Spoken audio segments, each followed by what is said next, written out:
I could have my Gucci on. I go wear my Louis Vuitton. But even Good morning, everyone. Now we're in the office of the representative of Magsasaka Party List, Mr. Robert Nazal. Hello, Robert. Hello, Yin and Yang. Thank you for having me in your show. I'm hoping more success, of course. Thank you. Ano ang iyong maitutulong sa ating sambayanang Pilipino, lalo na, syempre, sa ating mga magsasaka? Okay. Nagsalita naman si Presidente Bongbong na ang priority talaga niya is agriculture. Bakit? We are an agricultural country. Ngayon, napakayaman ng ating lupain. Pero, in Southeast Asia, if you look at yung statistics of food security, we are, I think, 7th or 8th in terms of food security. Singapore, na walang lupa, mas maliit sa Quezon City, is the most food secure country in Southeast Asia. Wow. Oh, kasi meron silang forward contracts. Tayo, we keep on trying to compete against Vietnam and Indonesia pagdating sa rice, for example. Pero hindi natin kayang pantayan yung cost nila. We currently produce at around 14 pesos. Sila, they produce at 6 pesos per kilo. Wow. So, paano tayo lalaban? Yes. So, how do we become food secure? Ako, ang nakikita ko, the best way really is when we were analyzing yung kung ano ang cost structure ng mga farmers dito. From the time na nagtatanim sila, yung bibili nila yung farm inputs, up to the time na mag-harvest sila, up to the time na mabenta, ang natitira sa kanila is around 10 to 15%. Halos, diba? For all the pagod. Kaya if you look also at the aging of the farmers and fisher folk population, we are already at 58 years old. Ang daming issues na kailangan i-address. For example, yung ano lang, yung sa mga binigyan natin ng land reform. So when we implemented land reform, nagbigay tayo ng mga subdivision ng mga title, di ba? Pero isipin mo up to now, hindi pa rin natin mabigay yung titulo. Na-award natin yung lupa, pero hindi natin mabigay yung titulo because we didn't have the budget or the budget to survey the land. Tapos i-subdivide, tapos ayusin yung mga titulo. So up to now, problema pa rin yan. So yung mga farmers, hindi nila magamit yung title para isanla. Di ba? Actually, nasasanla nila, pero subprime. Ang ibig sabihin, halimbawa, magsasanla sila sa Bombay.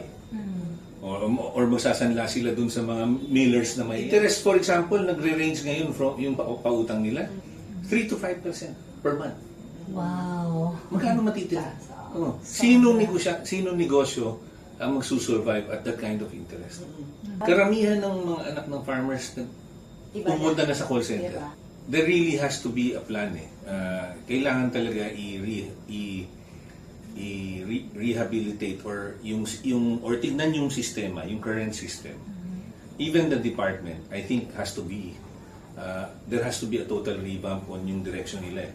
For example, ang DA, when you look at it, sila ang nagre-regulate sa bigas, sila nagre-regulate sa sibuyas, sa kamatis, sa garlic, sa manok, 'di ba? Yung mga sa pigs. Pero sila rin ang nag-i-issue ng import permit. Ano ang number one mong gagawin para talaga namang ma-address itong problema na to? Ako, I know it will take a really strong hand to reform the DA. Kasi kailangan mo talagang tanggalin sa kanila yung right to issue import permits.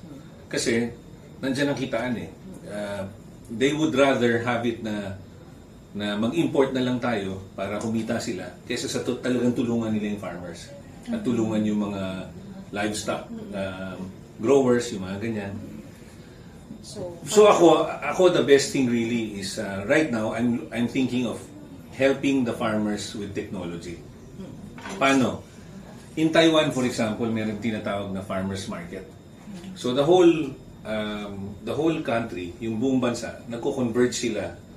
Vegetable farmer ka, for example, garlic, from northern Taiwan, ikaw naman from southern Taiwan. Magko-converge kayo dun sa farmers market. Nandun yung mga buyers, yung mga importers, exporters, wholesalers. Nandun sila. So, for example, ikaw, you produce 50 tons of garlic, ikaw 50 tons of garlic. Nagkita kayo, nag-usap kayo, o meron demand for 100 tons, dadalhin for example sa Singapore. Kukunin ng buyer, ipopost nyo yung price nyo. You're the farmer, nag-agree kayo sa price, i-post nyo, combine kayo 100 tons. Yung wholesaler, magbibid sila doon. 3 wholesaler, bid sila. Pataas ang presyo mo. It's basically like the stock exchange, yung Philippine Stock Exchange. Only, you're buying farm produce, saka mga livestock, or isda. Ganun. So this will be something na pwedeng i-implement dito. Okay. So, But I can implement... doable naman siya. It's very doable. Ngayon, if you're a farmer, you can just log on to the app. Pasok ka doon, ilagay mo yung produce mo doon. The app will match you with the buyer. So, doon papasok yung technology. Oh. Okay. Diba? Yun ang aking vision. So I will create a farmers market or a farmers fisher folk and livestock growers exchange. No? An agricultural exchange. It will also pati yung mga delivery saka yung mga logistics providers, they can also log on. Papasok sila dyan. Kung ikaw, 3 kayong logistics provider na nagpro-provide ng services from Benguet to Manila, bid statistics. The agriculture industry of the Philippines doesn't contribute at even 1% to our GDP. Since we are in the insurance industry, Yes. and I understand you are an entrepreneur, no? Sa iyo ba, are you a believer of insurance? Well, going back to agriculture, ang isang major problem natin sa agriculture ngayon is yung ating Philippine Crop Insurance. They insure the livestock, the crops that are produced, that are produced. Pero pagka nagkabagyo, nagkaroon ng kahit anong sakuna, dapat covered yung mga crops para yung farmers makarecover agad. Di ba? Kasi wala na nga silang puhunan eh. Minsan utang pa. Di ba? Or kadalasan pala utang pa. And then, ma-devastate ng bagyo or ng flooding yung kanilang investment, tapos hindi nila ma-recover. Kasi ang problema natin, yung current Philippine Crop Insurance natin, bigla sila nag-implement ng IRR na meron silang adjuster o insurance adjuster. Hindi nila binabayaran ng kung ano dapat yung makuha nung ano. Kung ano yung tinanim niya, ano yung cost nun, dapat bayaran. Di ba? Ang nangyayari, ina-adjuster nila, kakaroon ng adjuster, tapos mas maliit yung binabayaran nila. Not even enough to cover the puhunan ng ating mga magsasaka. Wow. So it's unfair. Yes. Di ba? Definitely. So, do I believe? Yes, definitely I believe. And it's very important. That's why we need to, I will legislate na itong crop insurance, ma-reform.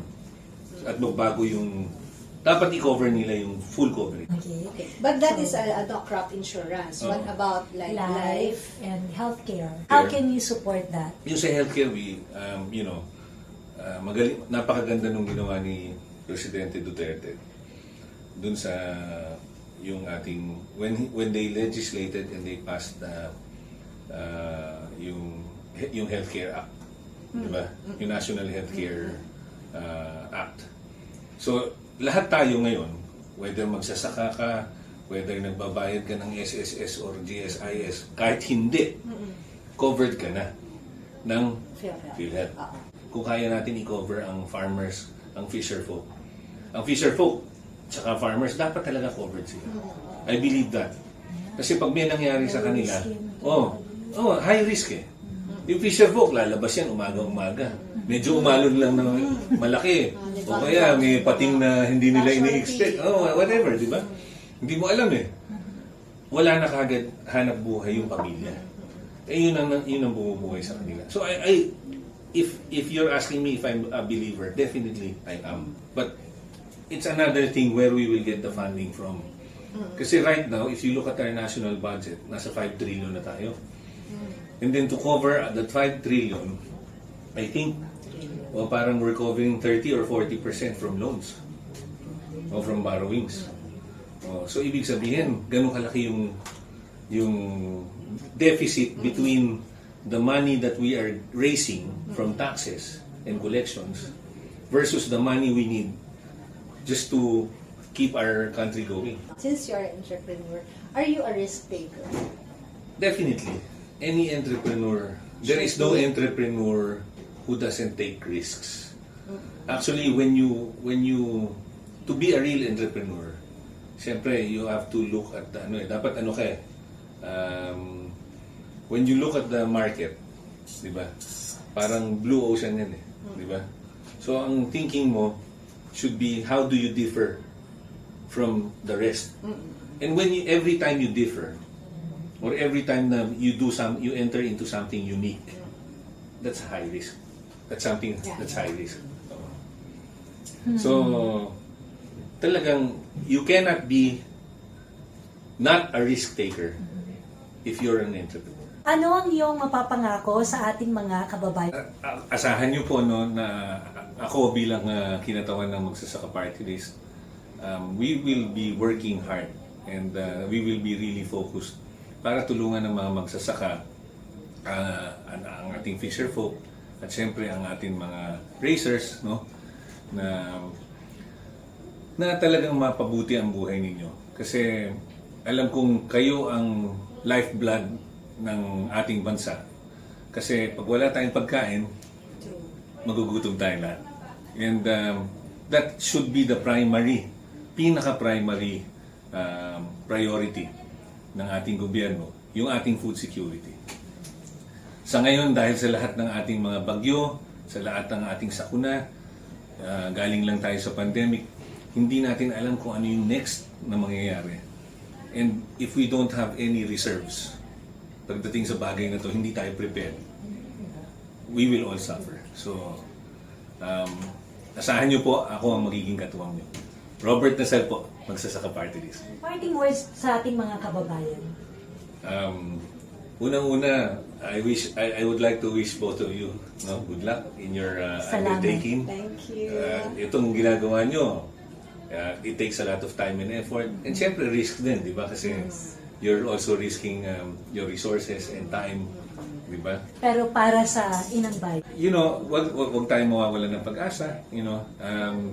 Everything is all about, in terms of success, kahit yung ating mga magsasaka, kailangan tuloy-tuloy lang di ba?